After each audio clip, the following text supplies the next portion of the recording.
Hello and welcome to Bevis Marks Synagogue. I'm speaking with you today as we begin to reopen our beloved synagogue to those wishing to come and to pray together. It's been too many months since everyone is able to be here, and so we look forward in the months ahead to be able to pray together safely, to welcome one another, to see each other, and to be together as a community. The purpose of this message is to share with you what you can expect when you come to synagogue on Shabbat, and also what we expect from you.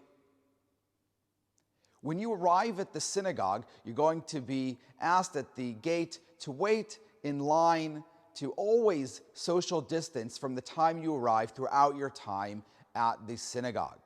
We ask that you please await your turn until those in front of you have already entered, and then for you to step forward only afterwards.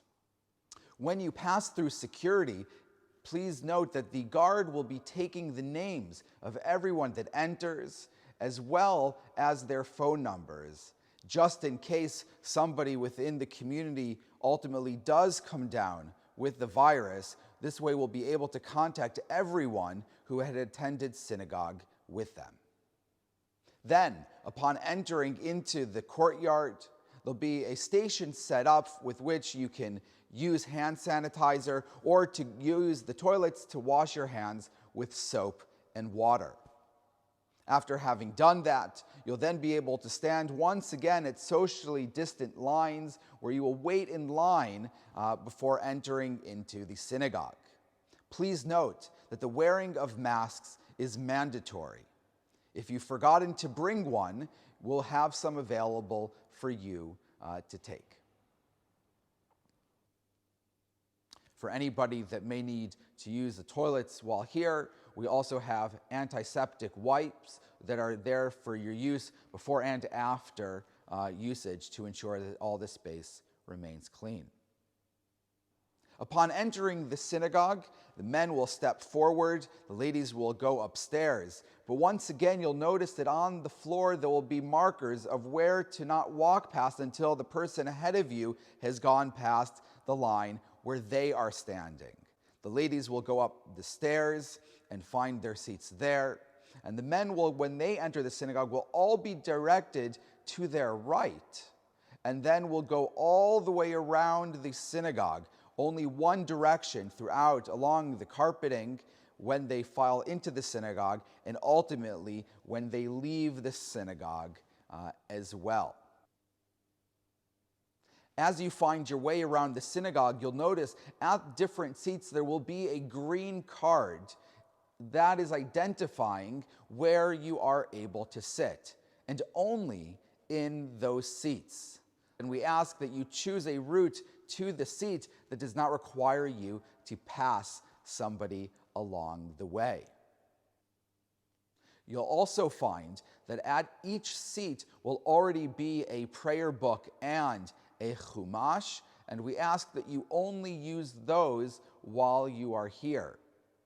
There will also be talitot already set out for you to take, and we ask that you not go during the services into your personal kabeta to collect any items so that we can ensure that people are remaining safely distant from one another. At the conclusion of the services, we'll ask that men continue to follow the same route of going counterclockwise on their way out of the synagogue, and that the ladies will find their way out the door at the edge of the synagogue towards the Hechal on the eastern side, down the staircase, and from there will find their way to the exit. And this way will limit the amount of opportunities for people to pass one another. During the services, there will be no communal singing allowed. The Chazan will lead the prayers throughout. For the time being, we're going to begin with Nishmat at 9:30. We ask that everybody recite the Zemirot privately at home before they attend. And we also ask that you arrive in advance of 9:30 so that we can be sure that we have the minyan when we start. Also, for the time being, the Chazan will take all of the mitzvot, will recite all of the blessings over the Torah, though we hope that as things progress, as we're able to create safer protection on the Teba, that we'll be able to start reintroducing aliyot and other mitzvot as are safe to do so. We're so excited to be able to welcome everybody back to the synagogue, and we're going to do so in a way which is safe for everyone to be here. This has been a very trying time for all of us individually, with our families, as a country, and as a world. And yet, it's also been a time of great connecting with one another, of a great sense of communal feeling. And in certain ways, I feel that our community is even stronger today than it was before the outbreak. And so I'm looking forward for us to build upon that, to grow our community even more, to build upon that strength. And please God, a year from today, 2 years from today, we will look back and see how far we've come during these difficult times. And so I look forward to seeing you on Shabbat, please God. Continue to stay safe, and see you soon.